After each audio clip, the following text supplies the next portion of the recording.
August 15 ಯಾವ ದಿನಾಚರಣೆ ಎಂದು ಕರೀತಾರೆ? ಸರ್ ಯಾಕೆ ಸರ್ ಬಿಡಿ, ನಮ್ಗೆ ಕನ್ನಡ ಬರಲ್ಲ. ಆಗಸ್ಟ್ 15 ಯಾವ ದಿನಾಚರಣೆ ಎಂದು ಕರೀತಾರೆ? ಆಗಸ್ಟ್ 15 ಯಾವ ದಿನಾಚರಣೆ ಎಂದು ಕರೀತಾರೆ? ಆಗಸ್ಟ್ 15 ಯಾವ ದಿನಾಚರಣೆ ಎಂದು ಕರೀತಾರೆ? ಆಗಸ್ಟ್ 15 ಯಾವ ದಿನಾಚರಣೆ ಎಂದು ಕರೀತಾರೆ? ಆಗಸ್ಟ್ 15 ಯಾವ ದಿನಾಚರಣೆ ಎಂದು ಕರೀತಾರೆ?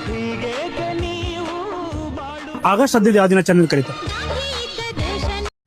ಅಲ್ಲ, ಈ ವಿಡಿಯೋ ನೋಡಿದ್ಮೇಲೆ ನನಗೊಂದೇ ಅನಿಸಿದ್ದು, ಜನ ಲೇಡೀಸ್ ಆ್ಯಕ್ಚುಲಿ ಹೇಳ್ತಿರೋದು ಲೇಡೀಸ್ಗೆ ಹೇಳ್ತಾರೆ, ನಮಗೆ ಫ್ರೀಡಮ್ ಇಲ್ಲ ಅಂತಾರೆ. ನಮಗೆ ಅಟ್ಲೀಸ್ಟ್ ಫ್ರೀಡಮ್ ಯಾವಾಗ ಸಿಕ್ಕಿದೆ ಅಂತನಾದರೂ ಗೊತ್ತಿಲ್ಲ ಇವರಿಗೆ. ಕನ್ನಡದಲ್ಲಿ ಹೇಳ್ತಾರೆ, ಯಾಕೆ ಸರ್ ಸುಮ್ಮನೆ ಗೊತ್ತಿಲ್ಲ.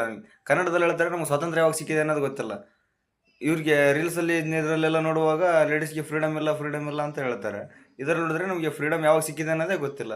ಅಲ್ಲ ಗುರು, ಆಗಸ್ಟ್ 15 ಯಾವ ದಿನಾಚರಣೆ ಅಂತ ಆಚರಣೆ ಮಾಡ್ತಾರೆ ಅಂತ ಹೇಳಿದ್ರೆ ಇಲ್ಲ ಗೊತ್ತಿಲ್ಲ ಅಂತ ಹೇಳ್ತಾರೆ. ಹಿಂಗಾದ್ರೆ ಯಾವಾಗ ದೇಶ ಉದ್ಧಾರ ಆಗುತ್ತೆ? ಅಲ್ಲ, ಉದ್ಧಾರ ಆಗೋದು ಒಂದು ಸೈಡ್ ಇರಲಿ, ಅಟ್ಲೀಸ್ಟ್ ಅದನ್ನ ತಿಳ್ಕೊಬೇಕನ್ನೋದಾದ್ರೂ ಕಾಮನ್ ಸೆನ್ಸ್ ಇಲ್ವಾ ಇವರಿಗೆ?